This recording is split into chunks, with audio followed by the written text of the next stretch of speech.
Hello, everybody. Welcome, welcome, welcome. I hope you're having a good day. If you are on my Twitch, by the way, head over to youtube.com/pluralsight. I'm doing an AMA today on Pluralsight's YouTube, and it's all about upskilling and kind of just improving yourself as developers. And yeah, that's about it. We're doing it for free April. This month, Pluralsight is doing free courses on their skills platform, which is amazing. So yeah, that's what we're doing today. It should be pretty fun. Um, Hello, everybody. Oh, Satoshi's here. All right, hold on to your bitcoins. Um, Hi, everybody. Hi, Sahil. Hi, Prince. Hey, everybody. Welcome, welcome. I've already got some questions that people have sent in early, but feel free to share whatever questions you might have. I am happy to answer them. But the first one is just, how did you find out you liked coding and development? Um, Honestly, that was something that I figured out I liked it very, very early on in my youth. I figured out, well, I've always liked building things. Building things is something that is important to me. It's something that's fun. I've always liked creating things, drawing things, making things. And with coding, that was something that I discovered when I was in 8th grade. I was 13 years old, walking home from school, and I heard someone say, check out my website. I was like, ooh, you can have one of those. Went home, started looking up how to make websites, and there were not many resources back then for it, but I was hooked from then on, and so that is definitely how I found out I liked it, and I've been sticking with it ever since. Um, Someone said, what's up with the necklace? I was wearing just a black t-shirt, and I was like, I should doll this up. And then I happened to have a lei next to me, and so I threw it on. So that's my festive outfit for the day. Hello, Andrew. Hello, Melvin. Hello, everybody. Welcome, welcome. What was my first paid job as a developer? That was in college. I had done some coding here and there when I was younger, but my first paid one was in college, and that was uh, it was a part-time gig that I got just off of campus, and it was at a research company. They actually made some really cool software. I I know that they did like defense contracting stuff, so I don't know how much I'm allowed to say about that. I should be fine, right? But they did a really cool simulation software that basically made it where, let's just say there was like a parade in Washington, D.C. As the parade was going, it could tell you all the different viewpoints that, like, let's just say you were watching out for snipers. It could show where all the snipers could be for a given viewpoint as the parade was going on. And so yeah, it was like very hardcore DoD software. And that was my first job. I admit I didn't do a ton of coding for them. I actually did more testing for them, software testing and running through test cases, writing tests and stuff. But yeah, that was my first gig for actually being paid to code. Um, You'd like me to chat about Kubernetes? I can't. I it's cool. I admit I have not used a lot of Kubernetes. Um, let's see. What are some of these other questions here? Serious question. I've been working professionally for over 3 years now. Pretty good at it, if I do say so myself. Nice. Um, I cleared a ton of interviews, and I've barely used algorithms daily. What is the question in that? I'm very curious. Um, because, yes, I rarely use algorithms daily myself, but there have been times where I'm just like, oh, dang, algorithms are actually useful. I'm glad I actually studied this because, phew, you never know sometimes. Um, you just start learning and it's so complex. Yeah, Kubernetes is a whole other ballgame. Um, how do you manage to appear everywhere? You are literally everywhere. That's correct. The tweet from Pluralsight that said this was for Kubernetes. Oh, sorry, yeah, wrong chat. I know they're doing a bunch of live streams today. This is just like an upskilling, ask me anything type of thing.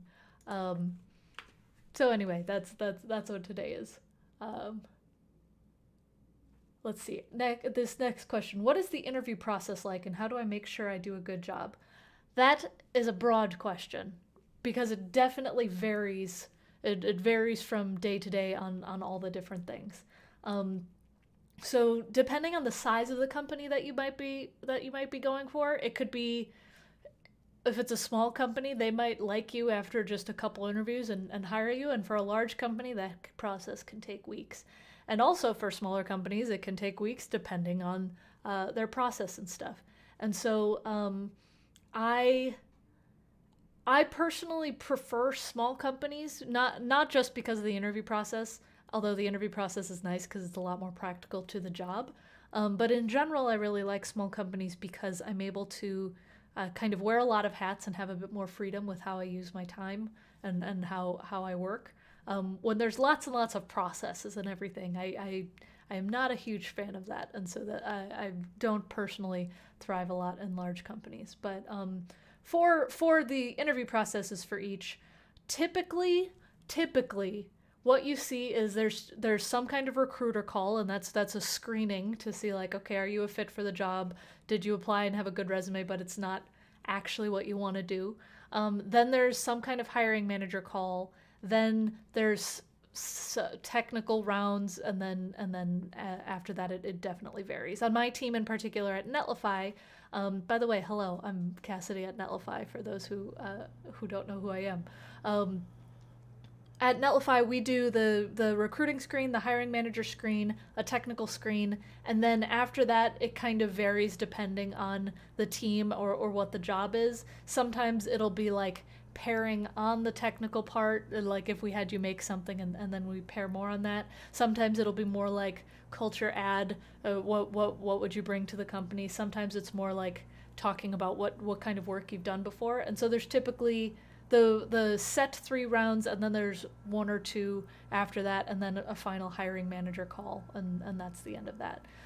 For something like a FANG or FanMag or whatever they're called now, with the really, really big companies, typically there's the recruiter screen, there might be a hiring manager call, or it might just be someone on the team, and those tend to be like minor technical screens where it won't be as complex, but they'll grade you on that. And then after that, there will be an on-site, and the on-site is a full gauntlet. It can really vary from company to company. I remember I did one at Microsoft where I truly got there before 8 a.m. and then left after 5 p.m. Gauntlet of interviews. And for that, you're talking about code. It's pretty much all whiteboarding type of questions. And it is a pandemic. So in the pandemic, I assume a lot of this has moved online, and so it'll be more like CoderPad or something where you do the interviews that way. But that's typically what the process is like for the different sizes of companies.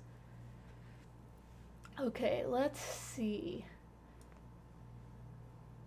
Ooh, so many questions. REST or GraphQL, which do you think is better? I don't think you can't really say which one is better. It's always an it depends thing. Depending on your use case, one might be better for the other, because sometimes I just want a quick REST call to be able to get my data, and I don't really care how it's formed or anything, I just need the data. But then sometimes I want my data to come in a certain structure, or I want my data to be put into some kind of store and shared in a certain way. That first case, that might be more of a REST call. That second case might be more of a GraphQL call. And you can also kind of do both with each. A lot of times it's down to preference, and it varies from project to project. I have some projects that do both, and that is totally allowed as well. Okay, let's see other ones. What is your favorite font family, and why is it Papyrus? Hello, Ben, you troll. It's not. I really like Bebas New, actually. It's a nice font. Anyway, can you talk about building tech communities? How would you build a dev community today? Old friend Nick from Jamaica. Hey, Nick from Jamaica. What's up? I think if you're my actual friend Nick from Jamaica, hello. And if you're not, then I know another Nick from Jamaica.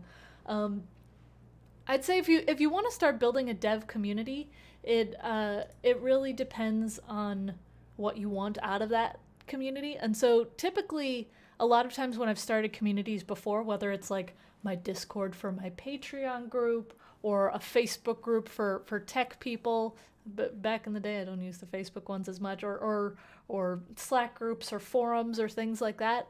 It's you first have to kind of target, what do you want this community to be? What do you want it to be about?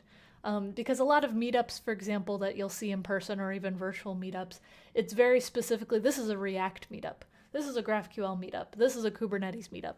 So you can be specific to the technology, or you can be specific to who you want to be there. Beginners, underrepresented minorities, more advanced level people, people with PhDs who want to talk about research. Kind of figure out who you want to be there. It could be everyone. That's totally allowed. But what you wanted to focus on, and then after you've kind of decided that, have a code of conduct. So that way, people are kind to each other and aren't jerks to each other. It is that friend Nick. Hey Nick, sup? Well, once you have that set up, it's not so much like, if you build it, they will come. Start reaching out to people who you would want to be in that community, and just personally invite them. Start bringing a few people in, and people know other people. You can start forming little bubbles, pods, groups of people that will eventually all be a part of this big community and stuff. And so I hope that's helpful for you. Let me know if it's not.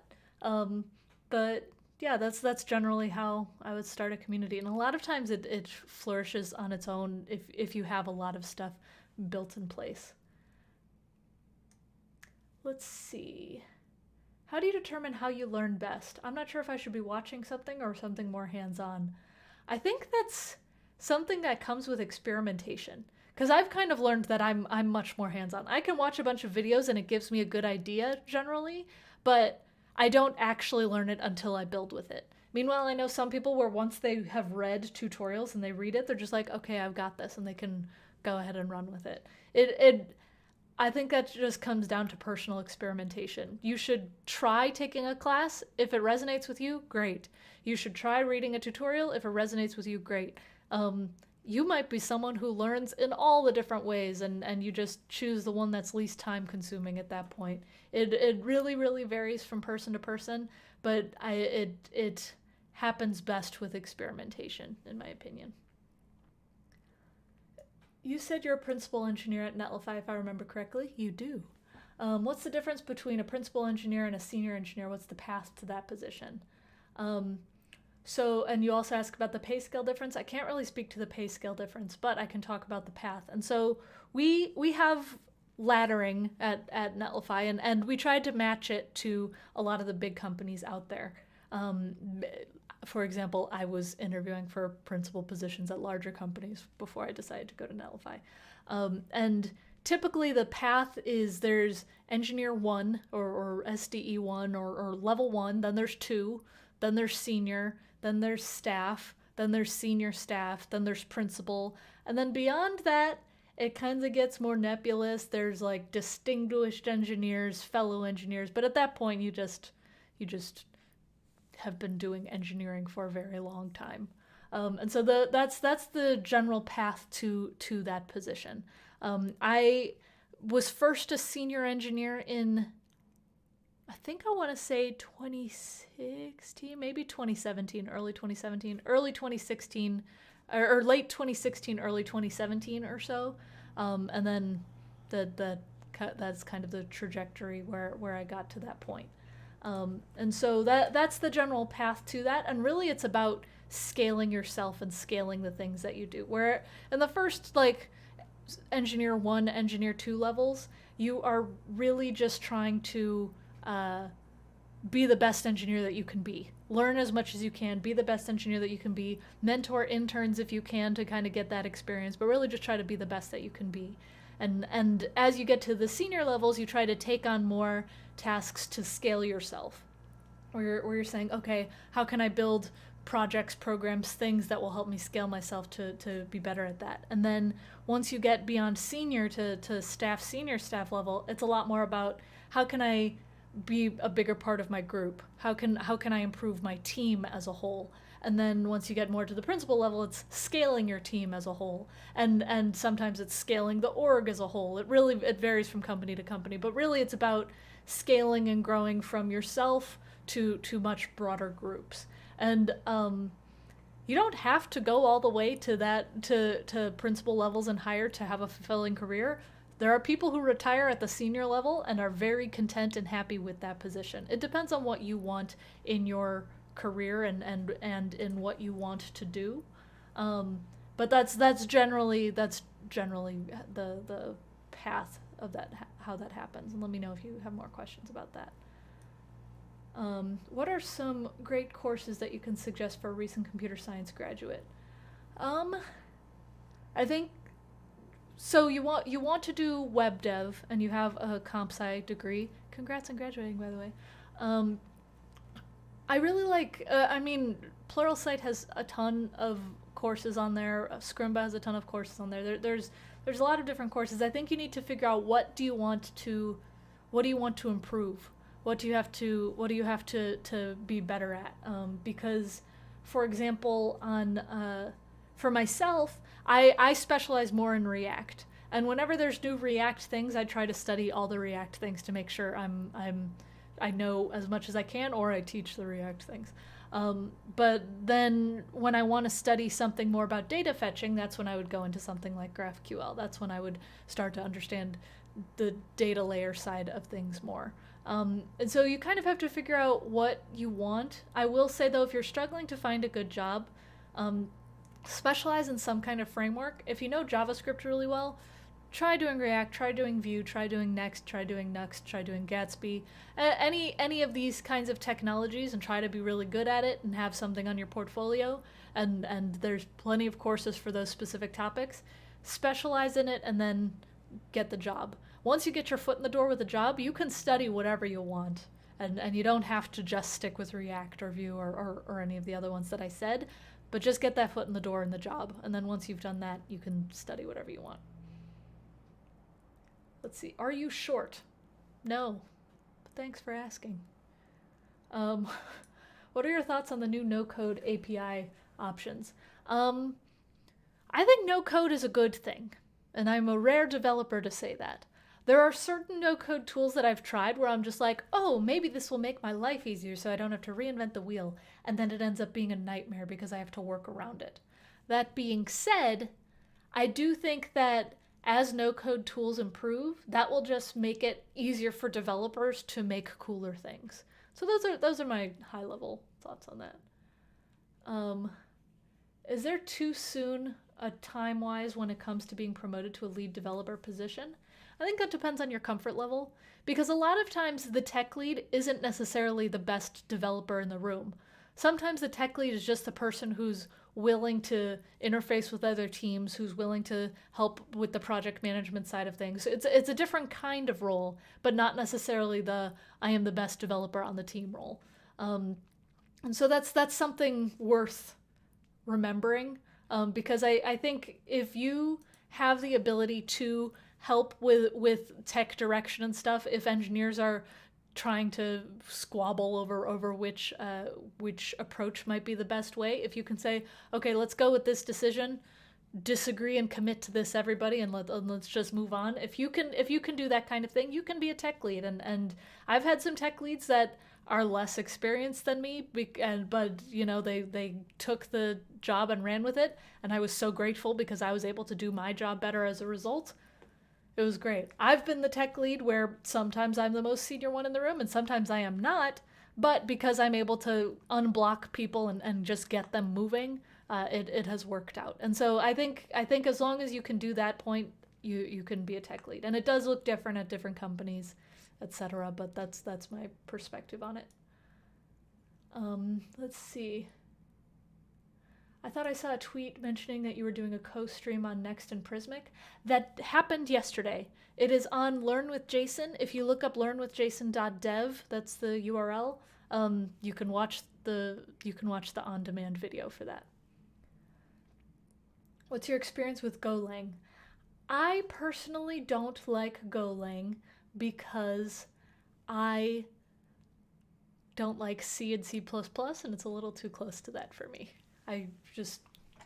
Something about those languages. I like Java, but yeah, Golang, I think it's a beautifully scalable language. It really gets the job done. There's a lot of cool things involved with it, but I am not a Golang developer on purpose. I've experimented with it, made like a little command line tool, and I was like, well, there it is.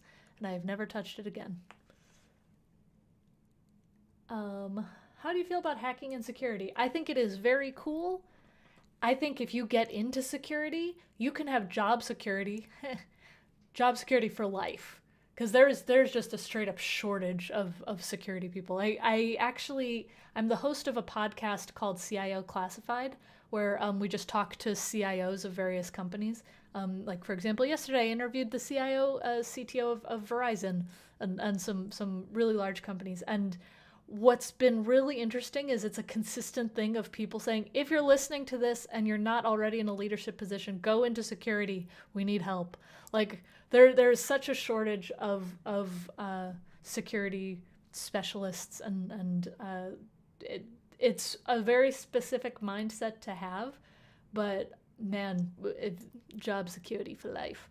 I have attempted to do security things. I had a good time. I learned stuff, but I am not one that has that mindset. So there you go. Okay.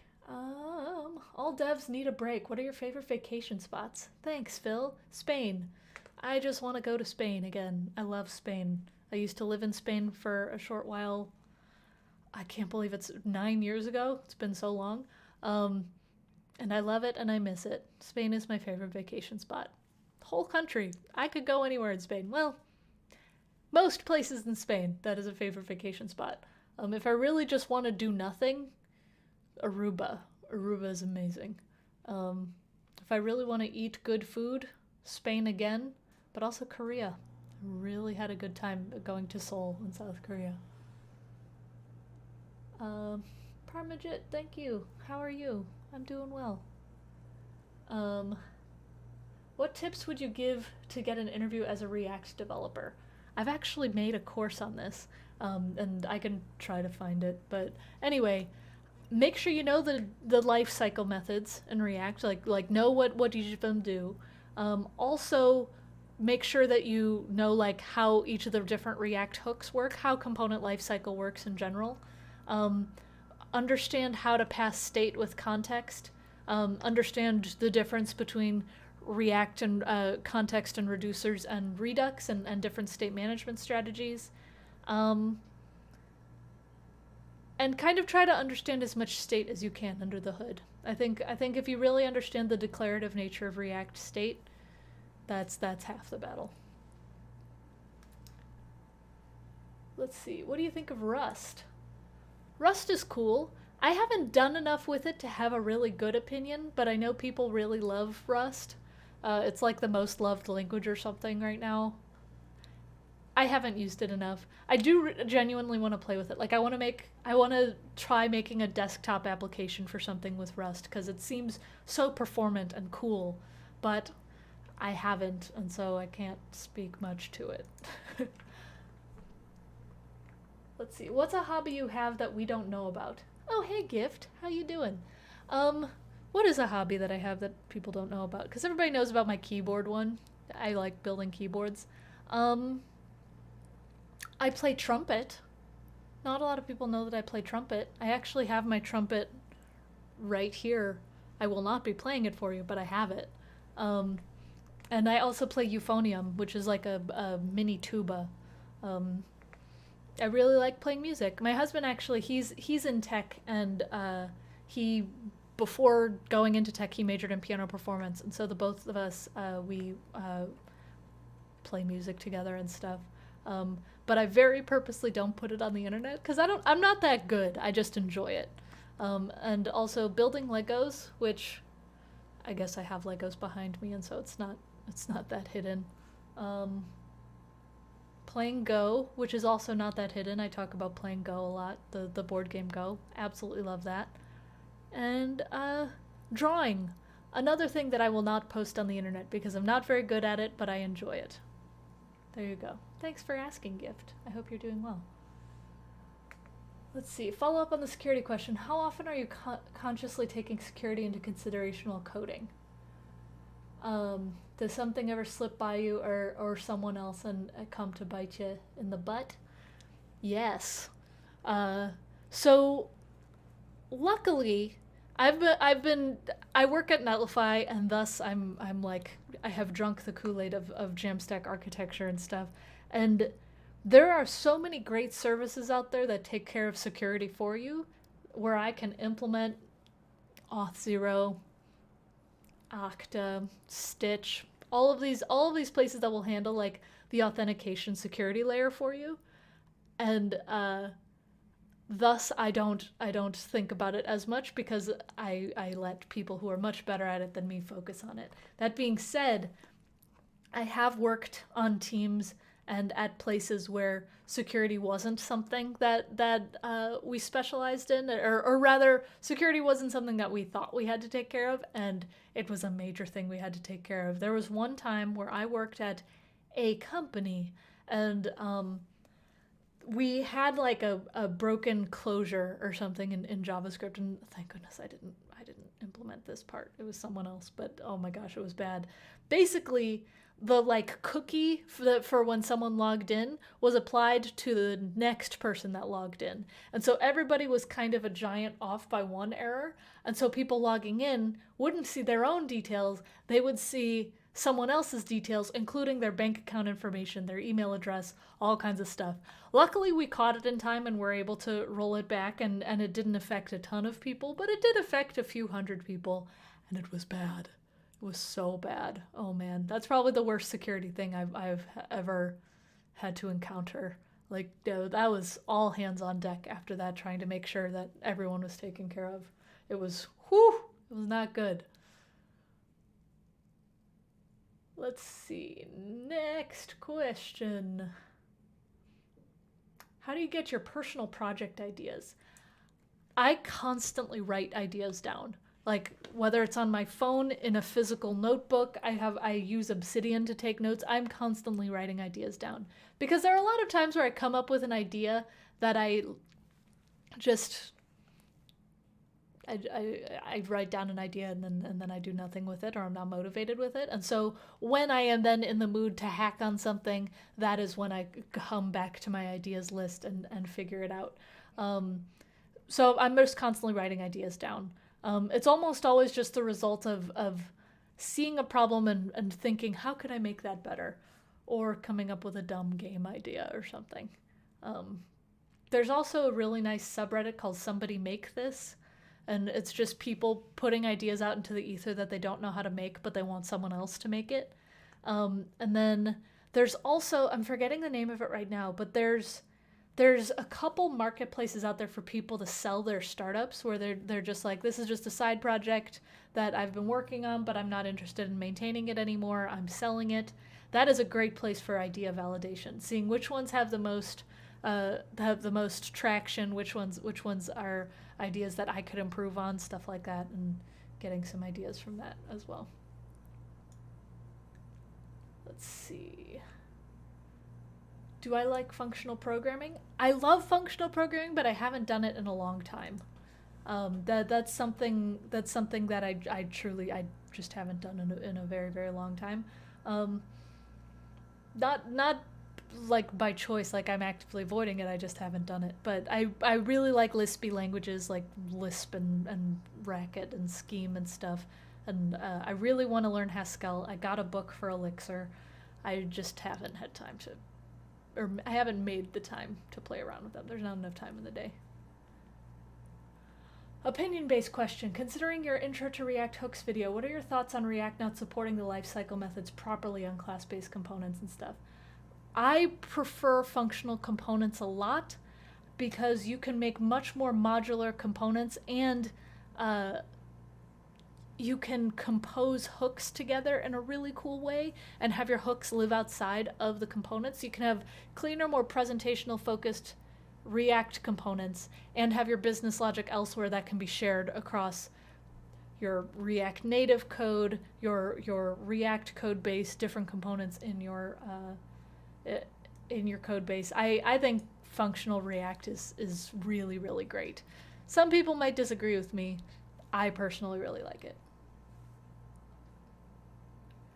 Welcome, Abdullahi. Let's see. I am about to graduate with a CS degree. Congrats! And I am not ready for the grind after graduation. I feel that. Do you have any advice for new grads? And should web be my focus for a better chance? So you don't have to do like the grind after graduation. That's a myth pushed forward by capitalism.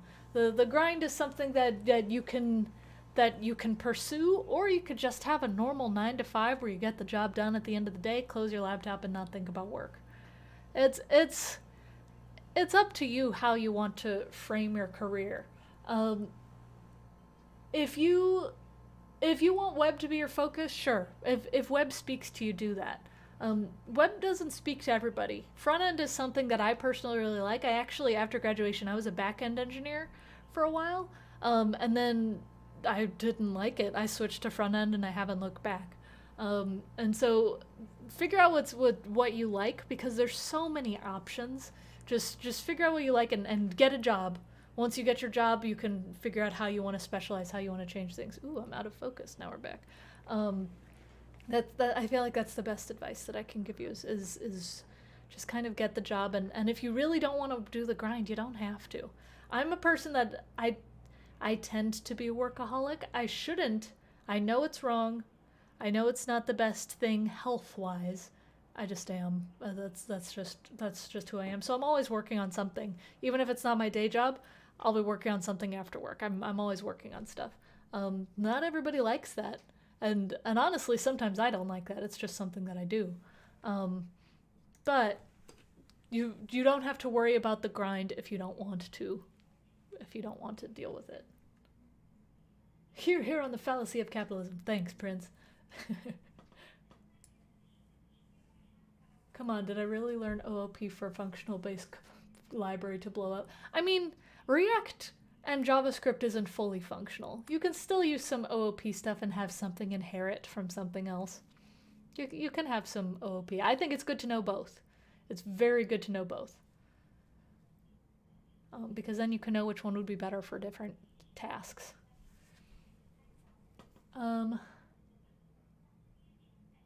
Any recommendations for building my resume as a React developer? I mean, if you already specialize in React, I don't know if you have a job yet or anything, but let's just say you do have a job and you want the next React based role to be really, really cool. Emphasize your React projects that you did on the job in there. If you don't have one yet and you're figuring that out, work on React projects, and try to showcase that you do know React and that you understand the nuances of it and when it might not necessarily be necessary. That's a lot of nessa. And when it could be a good solution for something. It's really a matter of showing how much you've practiced it and how much you can show. What's your work-life balance? Do things take over? Yeah, my work-life balance isn't great. I'm improving it. I actually sleep better now than I probably have in a long time.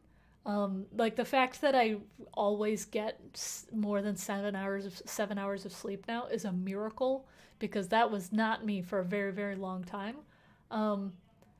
That being said, I let work take over, and I need to set boundaries. And I think that's the big key there. If you set boundaries, boundaries are life's mute button. If you set good boundaries for work to end, hobbies to begin, life to start and stuff, unfortunately the line between work and life blurs a lot. But setting boundaries is the key to improving that. On the 9 to 5 comment, I'm currently working on a startup and all-nighters are quite common. No. Um, I mean, at some places, I've had to work really, really late, yes. But I'm gonna emphasize again, boundaries. And there comes a point, like, unfortunately in startups, it's a very common thing, especially in fields like game development. It's very, very common. There's just crunch time. Um, that's something that I always ask about up front now in my job interviews, because I used to not care about it. I was like, that's just what it is to work. It doesn't have to be. I have seen the light, and I never want to go back to that like pulling all nighters thing for work ever again, because you're not paid to do that. Like if you're getting a salary, you get paid the exact same amount to work 40 hours a week as you do if you work 90 hours a week, and really try to set those kinds of boundaries. And one thing that honestly just kind of inspired me at one of the companies that I worked for when everybody was on that grind, working really super late and stuff. Um, there was a person I knew where he just started taking piano lessons after work, and so he would say like, "Hey, sorry, I can't take any meetings after 5:30 because I got to go to my piano lessons," and he just established that. And I remember when he first told me that, I was just like, really? But then the more I saw it, the more I was like, that is genius, because he had a set end to his day, and he was done, and he would get back to work in the morning, and that was it. Different companies react to that in different ways, but I think that is a really great way to do it, and I I personally am trying to get better at that myself. Luckily, I work on a team that has pretty dang good work life balance. We do have times where we do have those crunch times, but it's very rare that we do the all nighter thing. I have never done an all nighter in my current job or in my last two jobs. I used to be the same way on not wanting to grind, but once I got the job and starting to have a ton of fun building things, it became a hobby to work on side projects. Yeah, and that's kind of how it is for me too. Like, I genuinely enjoy a lot of my side projects, and so I don't I don't just work all the time because I have to. A lot of times I'm genuinely enjoying myself, and so it's really up to you. Just don't let your job dictate your life. You're have try to control your life a little bit. How fast can I solve a 3x3? I see my Rubik's Cubes down there. Not that fast. I enjoy solving them, but I kind of stopped trying to go for speed a long time ago. I think the fastest I ever did it in was about a minute, but I don't think I've timed myself since. I don't respond to any messages related to work after 5. Good for you. Yeah, I once worked at a place where I was trying to do the work life balance thing because I had come from a company with amazing work life balance, but they were bought, and I ended up leaving because I didn't want to deal with the new parent company. But then at this new company, I remember I also like tried to close my laptop after a certain time, but then I would get like 5 DMs saying, "Hey, the director emailed you. Why haven't you written back?" And I'm like, "The director emailed me at 10 p.m. Why would I write back at 10 p.m.?" And but that was like the culture. You had to do that, and I very not very quickly. I pretty quickly left that company because that's not my jam. When should we switch job workplaces? So that's if you're every single job, you should be either gaining knowledge or gaining money. And gaining knowledge, you should always be learning as much as you can.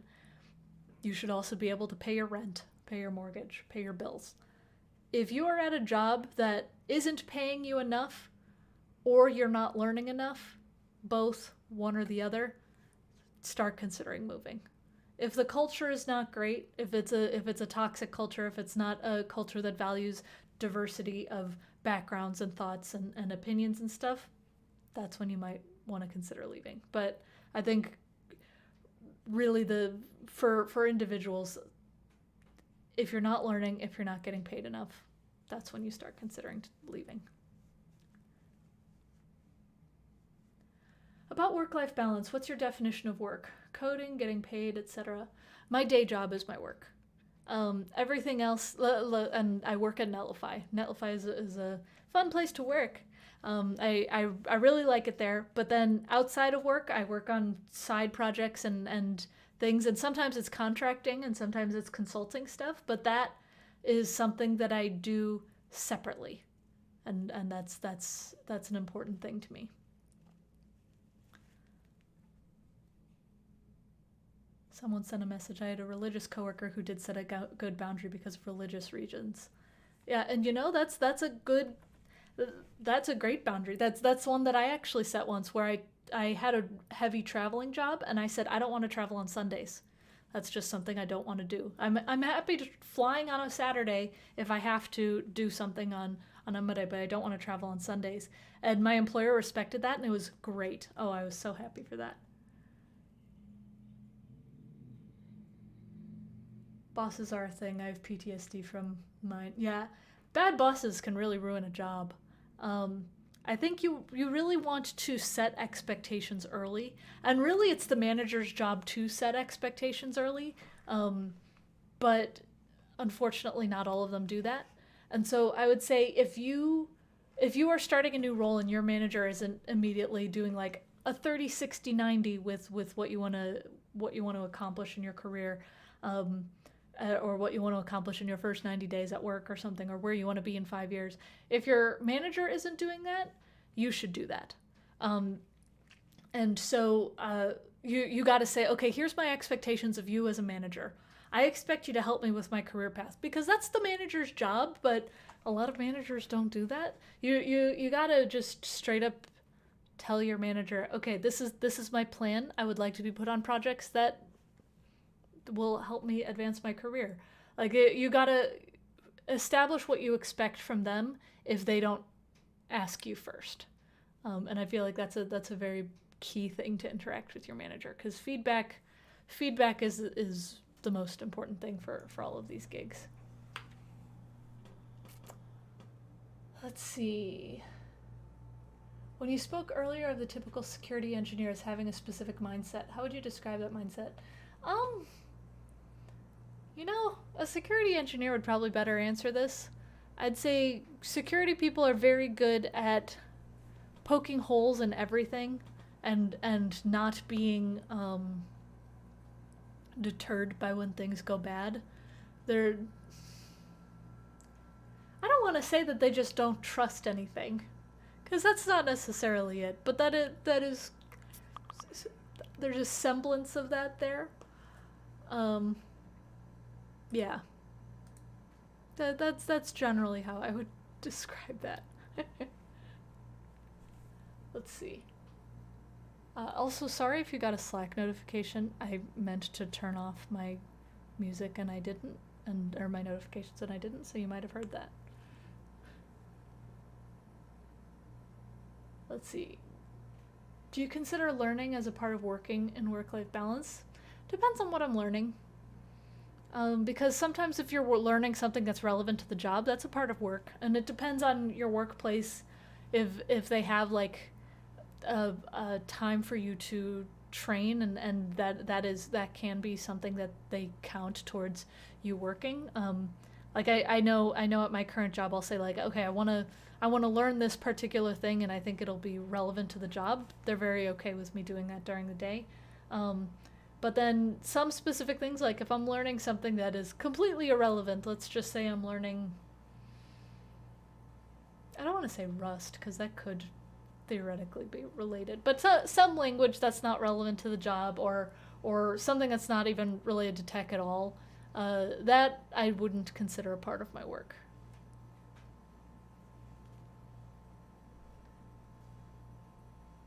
How should I prepare myself for a job as someone who's never been hired? Start practicing your interviews. Try to ask, if you have any technical friends, try to ask them to mock interview you to practice interviewing, because interviewing is a very separate skill from actually coding and actually doing the job. And personally, I've done a ton of interviews. I have interviewed at so many places, and that was mostly just because I thought that's what you were supposed to do. I when I was job hunting, I would apply for like 15 to 30 jobs a day and constantly interviewed. And so I have a lot of practice. I can say with confidence, I'm pretty good at interviewing. Yes, I'm a pretty decent developer too, but it's a completely separate skill. I'm able to figure out what the interviewer is looking for, and I'm able to give it an answer. And that's truly because of practice. Practice is very, very key. Let's see, other questions. Yeah, sorry about the Slack notification. What happened to Netlify stories? Well, that was an April Fool's Day joke, but I'm glad you liked it. Have you heard of MuleSoft? I have heard of it, but I don't know what it is.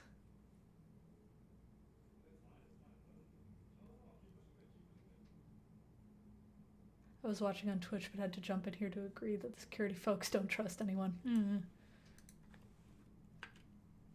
Also, yes, this is a banana sticker on my hand. I'm getting messages about it.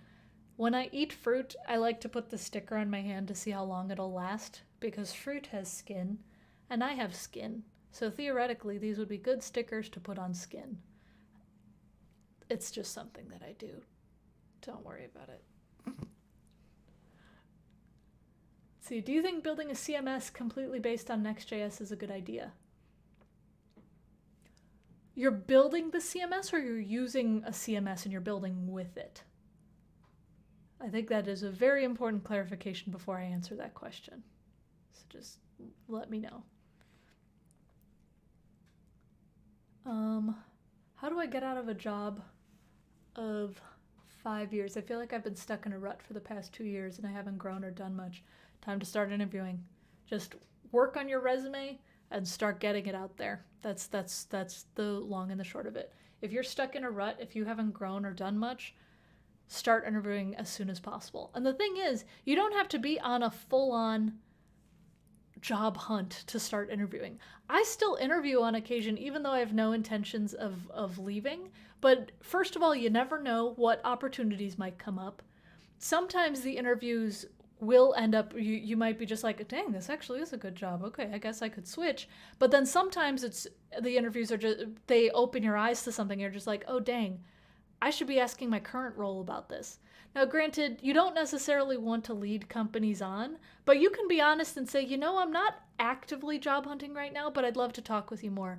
And that can lead to more in-depth interviews, and you can end it when needed. But I think you always be interviewing is what I do there. How would you approach your employer to fund a particular course you might be interested in taking? Ask if you have an education budget. A lot of companies do, but don't advertise it a lot. Just say, hey, do we have an education budget? I'd like to take this course, and I think it would be relevant to the job and it would help me do my job better. Ask it. The worst they can say is no. Where do you work and what is your field? I work at Netlify, netlify.com. I'll drop it in the YouTube chat there, netlify.com. I'm a principal developer experience engineer there. See you later, Sahil. Do JavaScript devs still use jQuery, or is jQuery exclusively for legacy these days?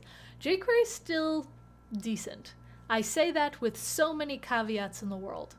I think some of the things that jQuery does is really, really nice.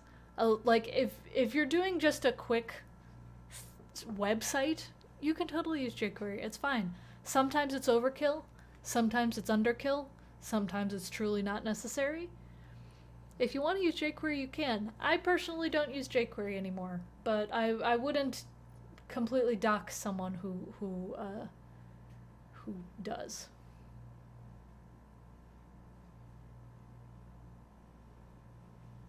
Let's see, Danielle, you want to build a full CMS. I mean, you can build a full CMS, sure. I never want to say like don't do something just because it already exists.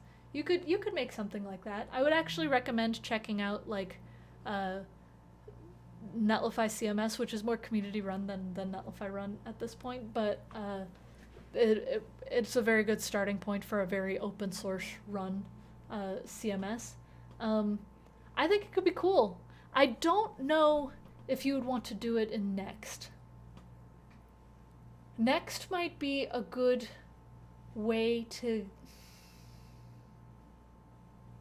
Next could work. Next can work. Next has pros and cons with how things run. Particularly their router is the thing that I like the least about Next.js. and how you would share state across multiple routes. I would say if you can, you could make a CMS in Next. Yes, it would be an interesting project. If you want to scale it, you can probably do it pretty well. You might run into some issues as you scale it, but it should be fine. I'll leave it at that. Let's see. Please tell a story about when you were a beginner in programming. I don't know if I have any good just stories. I don't know what kind of story you want to hear. Because, like, I could tell a story about how my coworker was obsessed with cats and wouldn't stop talking about cats in my first dev job. But I don't know if that's the kind of story that you want to hear. Tomorrow, I'm going to go to the Wiseline webinar. Yes, I'm going to be speaking to Wiseline Academy tomorrow to talk about Next.js. Make sure you know React before getting into Next. Really know React before doing Next. Have you ever worked on a side project and taken it to full release? Yeah, I mean, I almost never make side projects that I get paid for. So, like, for example, I have a to-do app called To Do Meter that I use for myself, and I built it for myself and open sourced it and stuff. And that, I would say, took it to release, and I'm happy with it.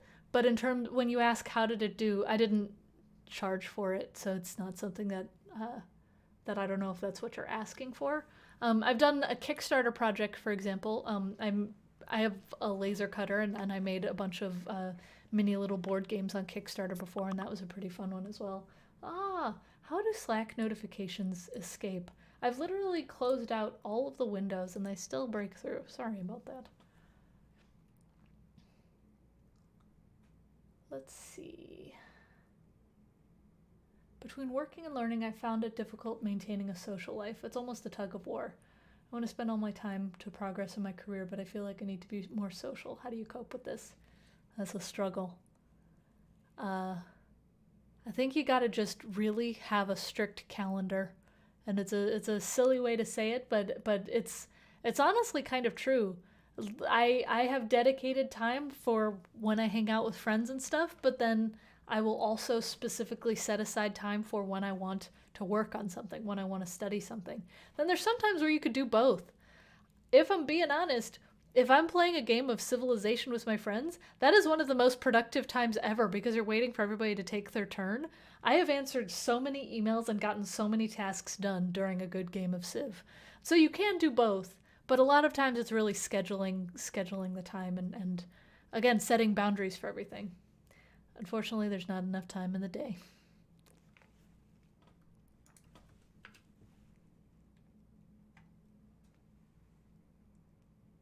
Let's see. What type of engineering are you? Coding or data or software? I do specifically front-end engineering now, but I've done back-end engineering. I've done architecture type stuff. I've done coding for Alexa, just various things.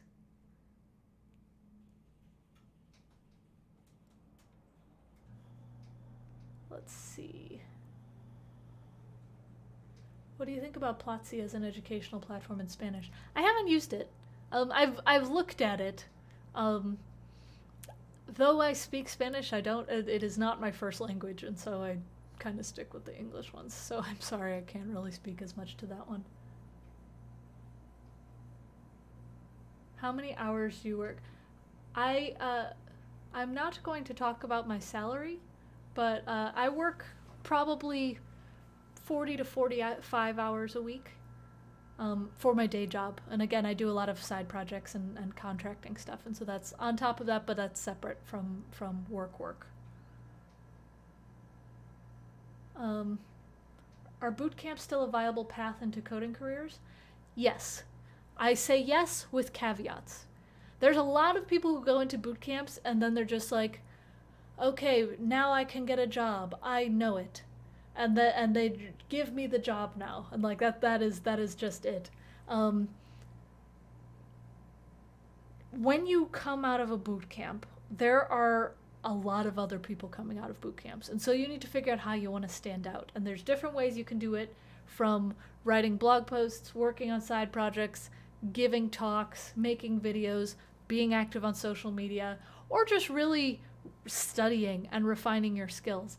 There's so many things that you need to do, but you kind of need to figure out how you want to stand out to get to that level, or to get to that job. Because there's some companies where they'll hire you straight out of it, and great, good. And sometimes there are companies that you wouldn't think of. Like, I know this one construction company where it's construction, so you don't really think of them hiring tech people, but they love hiring boot camp grads because they know the code, they can just write it, and it's great.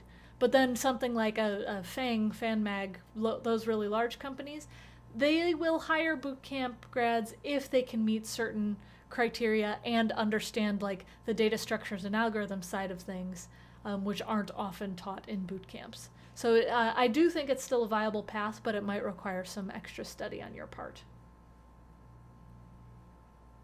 Let's see. Have I done machine learning? I have, but it's been a while. I haven't done a lot of it myself. I used to work for a machine learning and AI startup, and I did a lot of it back in 2015, 2016, so it's been a while. Good times, but I haven't done it a lot since then, I admit. My sister actually does. She works over at Facebook, and she's done a lot of machine learning. I am noticing the time, so we are running out of time for questions. And so I'm sorry, we're going to have to end soon. But I really appreciate your time. If you'd like to chat with me more, my handle's @Cassidy. I stream on Thursdays, and so I'll be streaming tomorrow. If you'd like to ask more questions, we always start with Q&A at the beginning of the stream. This is my handle for Twitter, for GitHub, for Twitch, for CodePen, for LinkedIn, all the things right there. But thank you all so much for your time. It was very fun chatting with all of you. Feel free to ask me questions on Twitter or Twitch tomorrow. And there's also a Discord. Yes, there are going to be people who are just like, she remembered. I always forget to mention my Discord. If you subscribe on Twitch or my Patreon, because Patreon Cassidy as well, you could jump onto our Discord and we can chat all the time. But thank you so much, everybody. It's been great. I had a good time, and I hope you all have a wonderful day. I'll talk to you later. Bye.